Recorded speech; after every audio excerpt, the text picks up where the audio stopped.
Hey everyone, and welcome back to the channel for the next installment in our new figure showcase series, where we take a look at the latest figure I'm adding into the collection. Most of the time that will be a more recent release, although there are exceptions here and there. For today's episode, we're going to be taking a look at the recent Mantis release by Hot Toys. Now this figure is based on her appearance in the Guardians of the Galaxy Holiday Special, which you'll tell from the accessories, but she can double as a version from either Guardians 2 or probably even Guardians 3, to be honest. Now, these one-off specials that Disney was doing, I actually thought were pretty good. The Werewolf by Night, for example, I thought was quirky and an interesting introduction or deeper dive into more of that supernatural MCU world.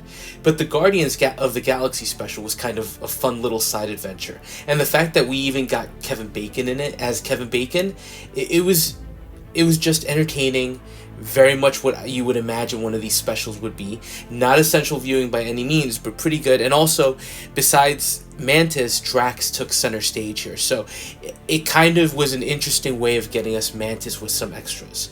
And speaking of those, let's jump into the figure and take a look at what Hot Toys is giving us here.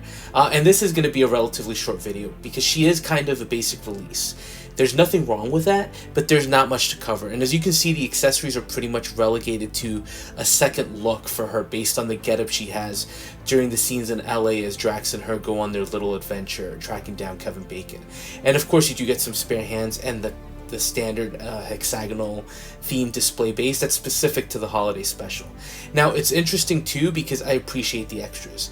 If she were to have come from Guardians 2 just by itself or one of the Avengers movies, I'm not sure what else Hot Toys could have provided. So a decent setup to be able to create alternate versions of her. So as we normally do, let's start taking a closer look at the accessories, and we'll start with the spare hands. So she comes equipped with some relaxed hands out of the box, and then she has these extras with the splayed out power posing hands, gripping hands, which are interesting because she doesn't really have anything that really requires them, although they do come in handy for some of the holiday accessories.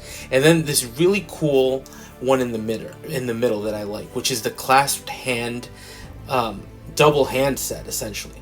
I like it because it creates a really nice look that is very appropriate for Mantis and that you wouldn't be able to recreate otherwise. Not sure that I've seen Hot Toys do this before. I have seen Exo-6 do this with their next generation Geordie LaForge. I think it is a great option from a display perspective, so hopefully it's something they continue doing. Now, next accessory, very simple. It's just the candy cane lawn decoration that Mantis grabs. I mean, it feels light, pretty cheap overall, nothing interesting really or unique, just an oversized candy cane with decent paint applications. It's supposed to be quirky, right? And the next set of accessories are a necklace, a headband with some holiday themed accessories, and a pair of sunglasses. So the necklace is just a strand with some decorative red, yellow, and green balls and some holiday specific parts like a green tree or even the little snowman at the front. The headband has two little decorated Christmas trees on them that look fine. The band does have a little foam on the underside so that it won't cause any paint rub. And then the glasses. Now they look fine, and to create the aviator look, there is a molded structure that sits on a single lens piece. So again, they're fine. Now, you'll see the figure with them on later, but I don't think the intent is for her to wear them, so more of an accessory to hold. And then the final accessories, which you'll see on the figure too, are the ugly holiday sweater, which actually does have some wired elements to it, and this skirt made out of an elastic band and what looks like gift bows. Both look okay. Sweater has that pine green color to it and has that rough knitted look with some decorative balls. It's an interesting look overall. So now let's look at the sculpt, which is amazing. For more basic figures, the sculpt is key, and Hot Toys knocked this one out of the park. Now, this was an interesting one as well, because when Hot Toys launched the pre-order, the sculpt I thought was pretty solid. But right when it released, Hot Toys went back and announced that they had tweaked and improved the sculpt to give us something that I don't even think most of us realized could be improved. So to me, it was a great update. Look, Mantis has very distinctive features. First of all, the eyes that look larger with the almost all black eyeballs. Here they look great and they're well recreated, along with the little antenna sticking out. The likeness is 100% there, and the detail on the face with some slight lines around her cheeks, the exaggerated eyelashes as well, just stunning. Hair is sculpted, which Hot Toys does really well. On the negative, it does limit your posability for the head a little bit, but it's also great. and well done, with some fine layering details, and if you look carefully you can also see some hints of blue in her hair. So something that they knocked out of the park again. Now the rest of the figure, equally impressive. Her suit is actually a lot more detailed than you immediately think. At first it just looks like a full bodysuit, but there are tons of nice little details here and there. The way the suit sits on the shoulder, pretty interesting, and then the sleeves look good as well. And what really impresses here is the detail work along the length of those sleeves, which is some kind of lattice, right? And that's a theme throughout. That detail carries down to her skirt on the to her skirt and on the legs as well, where the pattern runs down onto the boots, right? It's very much matching the screen look. Figure is fairly flexible, right? Even though this does seem like a slightly restrictive look, although I did find the boots to be a little finicky. My only concern with the figure is longevity. While I like the detail work on that lattice, Hot Toys basically cut up that base material to create that detail work, so I do worry about the possibility of some of these elements ripping a little bit, under wear and tear. And also the entire suit, again, feels like pleather, so that's always a concern. Like I did say, she poses well.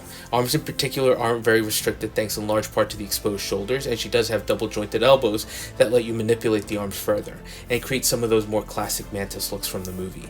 Again, the only slight posability issue I had was getting her to stand with those boots. It's doable, and you can see I managed well enough, but she may be a figure that benefits from using the stand to avoid having her topple over in the long run. Now the dual hand pose with the molded clutched hands really does give the figure an even more classy looking appearance, and it just adds such a realistic looking pose. I like this addition to any 6-scale figure, and I really hope Hot Toys continues down this path, because just like the effect pieces we're getting now, it's an opportunity to continue to add some realism to these figures, so very pleased with this. Now what is surprising to me is how much I like the holiday look. First clip I'm showing includes the glasses on her, and you can kind of tell that they sit awkwardly, and that's in large part because of the way the sculpted hair falls over the ears. Just not the best looking.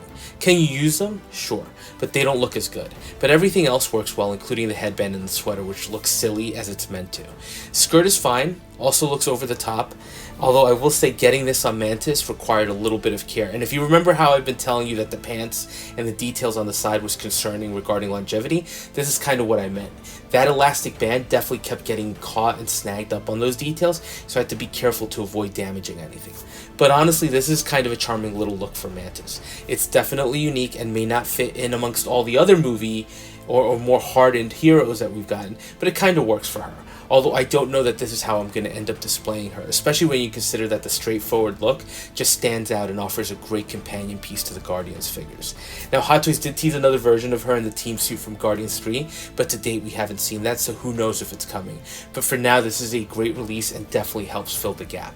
So those are just a couple of thoughts on the Mantis figure by Hot Toys. I think it's a great release overall, especially if you're an MCU or Guardians fan. But let me know your thoughts, and as always, thanks for watching, and if you're enjoying the content, please consider dropping a comment, like, or subscribing, and we'll touch base on the next video.